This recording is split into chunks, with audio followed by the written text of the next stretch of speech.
Hi, നമസ്കാരം. ഇന്ന് നമ്മൾ വിത്തില്ലാതെ മുളയ്ക്കുന്ന ഒരു ചെടിയെക്കുറിച്ച് പറയാനാണ് ഈ വീഡിയോ. നമുക്ക് നാം ചെടിയൊന്ന് കണ്ടു നോക്കാം. ഇതാണ് സുഹൃത്തുക്കളെ ഞാൻ പറഞ്ഞ ആ ചെടി. ഇത് എൻ്റെ ശ്രദ്ധയിൽപ്പെടാൻ കാരണം കുറച്ച് ദിവസം മുമ്പ് ഇതിൻ്റെ താഴെ നോക്കുമ്പോൾ ധാരാളം കുഞ്ഞു കുഞ്ഞു ചെടികൾ, ഇതേ ചെടികൾ വളർന്നു നിൽക്കുന്നതായി കണ്ടു. ഇത് എവിടെ നിന്നാണ് മുളച്ചു വരുന്നത് എന്ന് അന്വേഷിച്ചപ്പോഴാണ് എനിക്കൊരു കാര്യം മനസ്സിലായത്.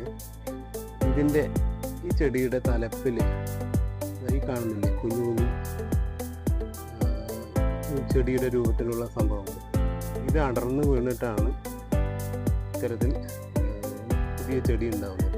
പണ്ട് വീടുകളിലൊക്കെ ഉണ്ടായിരുന്ന ഇലമുളച്ചി എന്ന് പറയുന്ന ഒരു ചെടിയെക്കുറിച്ച് നിങ്ങൾക്ക് അറിയാമായിരിക്കും.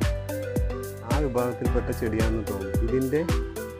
ഇതിൻ്റെ തലപ്പിൽ കാണുന്ന ഈ കുഞ്ഞു ചെടിയുടെ രൂപത്തിലുള്ള സംഭവം അടർന്ന് മണ്ണിൽ വീണ് പുതിയ ചെടിയായിട്ട് മാറുകയാണ്.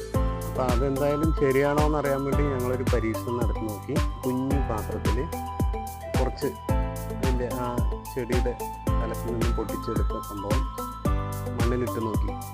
അപ്പോൾ അത് വളരെ സത്യമാണ്. അതിലൊരു ചെടി വളർന്നു നിൽക്കുന്നു. പിന്നെ അതിൻ്റെ കുഞ്ഞു ചെടികൾ ആ അറ്റത്തൊക്കെ ആയിട്ട് വളർന്നു നിൽക്കുന്നു. അപ്പോൾ പൂക്കാതെയും കായ്ക്കാതെയും വിത്തില്ലാതെയും ഒക്കെ ചെടികൾ ഉണ്ടാകുമെന്നുള്ള കാര്യം മനസ്സിലായില്ലേ? അപ്പോൾ ഈ വീഡിയോ നിങ്ങൾക്ക് ഇഷ്ടപ്പെട്ടുവെങ്കിൽ ലൈക്ക് ചെയ്യാനും ഷെയർ ചെയ്യാനും കമൻറ്റ് ചെയ്യാനും മറക്കല്ലേ.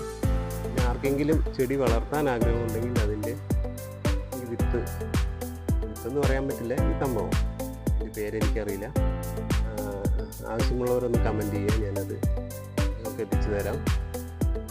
പിന്നെ ഈ ചെടിയുടെ പേരെന്താണെന്ന് എനിക്കറിയില്ല, അറിയുന്നവരൊന്ന് കമൻറ്റ് ചെയ്യണേ.